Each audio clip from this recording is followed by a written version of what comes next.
கஞ்சமலை சேலத்துலேருந்து ஒரு 19 கிலோமீட்டர் தள்ளி இருக்குது.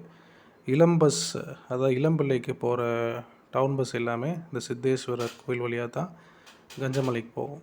கஞ்சமலை எதுக்கு ஃபேமஸ் அப்படின்னா, திருவண்ணாமலை கிரிவலம் கேள்விப்பட்டிருக்கோம். ஆனால் கஞ்சமலை கிரிவலம் அதுவும் ரொம்ப ஃபேமஸ். திருமூலர், காலங்கிநாதர் எல்லாமே இந்த மலையிலிருந்து தான் உருவானாங்க. திருமூலருக்கு நல்லாவே தெரியும் இந்த மலையில் நிறையா மூலிகை இருக்குது அப்படின்னு. அப்போது திருமூலர் வந்து டெய்லி என்ன பண்ணுவார்னா, மூலிகை தேடி கிளம்பிடுவார். அப்போது ஒருத்தர் சீடனாக வைக்கணும் இல்லையா, வீட்டில் வச்ச சமையல் வேலை, வீட்டு வேலையெல்லாம் பார்க்குறதுக்காண்டி காலங்கிநாதரை திருமூலர் வந்து சீடனாக ஏற்றுக்கிறாரு. காலங்கிநாதரும் திருமூலரோட குருவாக ஏற்றுக்கிட்டு அவருக்கு பணிவிடைகள்லாம் செஞ்சுட்டு வராரு. அப்போது திருமூலர் வந்து ஒரு நாள் போயிட்டு வரும்பொழுது காலங்கிநாதர் வந்து என்ன பண்ணியிருக்காரு, சாப்பாடை கிளறதுக்கு கரண்டியை தேடிட்டு இருந்திருக்காரு. கரண்டியை தேடிட்டு இருக்கும்போது கரண்டி கிடைக்கல. அதனால் பக்கத்தில் இருந்த ஒரு செடியை பிடுங்கி அந்த செடியை வந்து சாதத்தை கிளறி விட்டுருக்காரு. கிளறி விட்டோன்னே அந்த சாதம் வந்து கருப்பாக மாறிடுச்சு. ஆஹா, இதை வந்து நம்ம குருவுக்கு கொடுக்கக்கூடாதுன்னு சொல்லிட்டு காலங்கிநாதர் அந்த சாப்பாடை வந்து சாப்பிட்றாரு. சாப்பிட்ட உடனே ஓகே அப்படின்னு சொல்லிட்டு திருமூலர் டயர்டாகி வந்து வீட்டுக்கு வந்திருக்காப்புல. வந்திருக்கும்போது காலங்கிநாதரை பார்த்தோன்னா அடையாளம் தெரியல திருமூலருக்கு. காலங்கிநாதர் ரொம்ப யங்காக மாறியிருக்காரு. அப்போ திருமூலர் கேட்குறாரு, எப்படி என்ன பண்ண அப்படின்னு. அப்போ காலங்கிநாதர் விளக்கமாக சொல்கிறாரு, இந்த மாதிரி நீங்கள் போயிட்டீங்க, சாதம் கிளறதுக்கு கரண்டியை காணோம், அதனால் பக்கத்தில் உள்ள செடியை பிடுங்கி அந்த செடியை கழுவி கிளறிட்டேன், அதில் வந்து சாதத்தை சாப்பிட்டதுனால தான் மாறி இருக்கும் போல் அப்படின்னு திருமூலர்கிட்ட சொல்லிடுறாரு. அப்போ திருமூலர் அப்போ அதுக்கு தான் கெஸ் பண்ணுறாரு, இதைத்தான் தேடிக்கிட்டு இருந்தேன் இந்த மூலிகையை அப்படின்னு சொல்லிட்டு திருமூலரும் அந்த தண்ணியை வாங்கி குடித்த உடனே இளமையாக மாறிடுறாரு.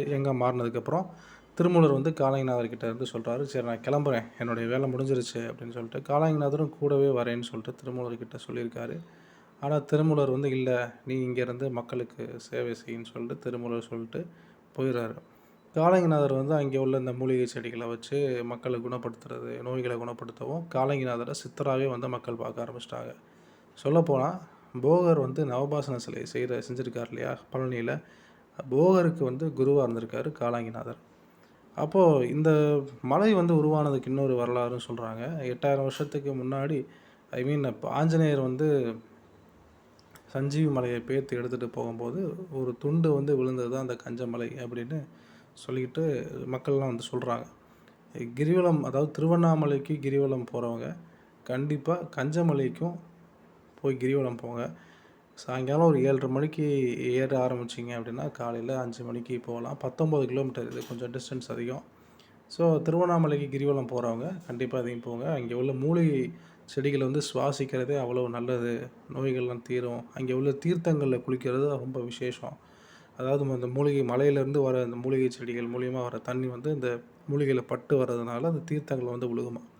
அதனால் அந்த தீர்த்தங்களை குளிக்கிறதும் ரொம்ப விசேஷம் அப்படின்னு சொல்லிட்டு சொல்கிறாங்க.